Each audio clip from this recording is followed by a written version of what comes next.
Following the Civil War, African Americans needed to create community institutions for support and resilience in the community.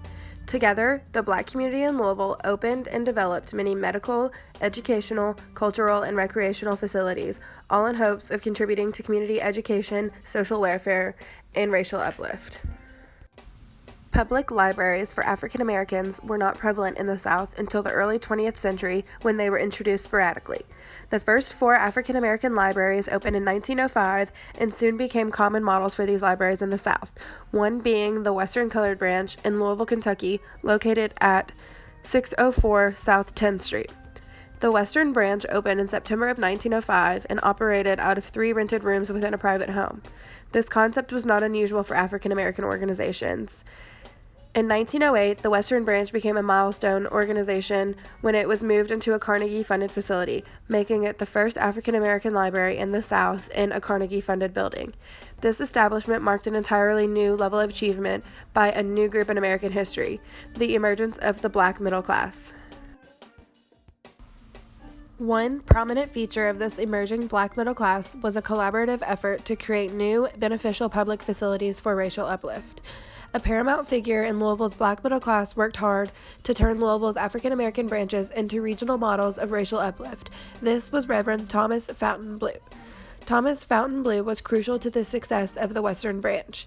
He established the first colored library department in the United States and created an apprenticeship course for African Americans aspiring to enter into the library field, all while transforming the library into a service place for the community's benefit. To Thomas Blue, education was the most effective means of ensuring racial uplift.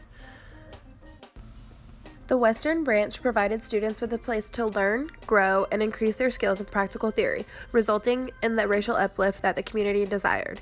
Within its first year, the Western Branch circulated over 95,388 books by adults and 98,632 books by children. The work of this first branch was so successful that on January 28, 1914, a second Carnegie-funded building was erected.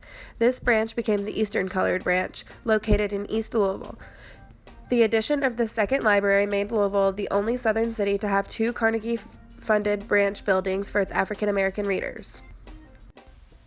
Some notable programs provided by the library were its annual storytelling contest between the 2 locations, the Social Center Service, which provided a common place for meetings, and the Library Apprenticeship Class, which trained African American librarians from many southern cities. The Western Branch contributed to the public by providing a place for amusement and recreation. It was equipped with a large room suitable for basketball and other indoor games. The children who came to play stayed to read.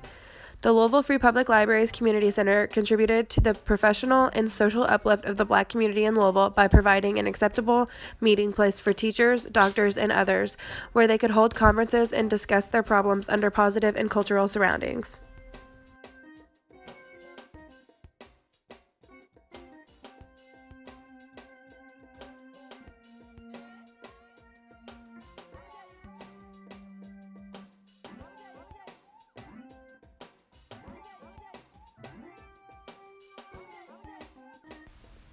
During this time, African Americans also worked hard to establish themselves in the medical field by developing places where Black physicians could treat patients and improve their skills through lectures, workshops, and training sessions. African American doctors and patients were excluded from most hospitals, contributing to the poor health status of many in the African American community. Black physicians saw Black hospitals as a mobilizing movement towards racial uplift and an improvement of the social standing of Black society. The Red Cross Hospital in Louisville, Kentucky was founded in 1899 by a group of African American physicians who felt a need for a place to treat Black patients in a segregated city. The hospital was first located at 6th and Muhammad Ali Boulevard, but was eventually relocated to 1436 South Shelby Street. The Red Cross Hospital was vital because African Americans could not come to white hospitals to be treated. They needed a place where they were able to be admitted and treated for their illnesses. In the beginning years, the struggling hospital was supported by civic groups, church groups, and philanthropic-minded citizens who raised funds. The first appointed Black physician was Dr. William B. Settle in 1940, and the first director, Dr. J. B. Bell, in 1941. Under Bell's direction, the hospital received a $16,000 Rosenwald Fund for capital improvements, and the city of Louisville appropriated $5,000 for the appointment of trained laboratory and x-ray technicians. A full medical staff of predominantly African Americans was organized and integrated in 1942. The hospital faced many financial difficulties, but because of segregation and support from local African Americans, the hospital was able to remain open and the predominantly black staff was able to continue successful care.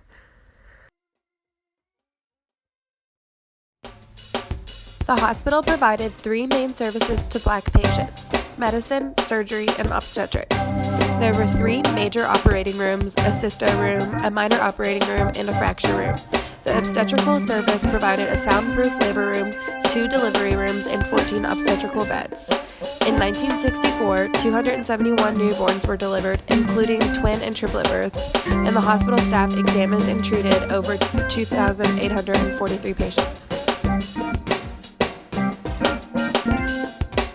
From 1945 to 1965, the hospital experienced a patient increase from 8,737 to 21,611, providing important and necessary care towards the health and welfare of Louisville's African American community, generating racial uplift in the community.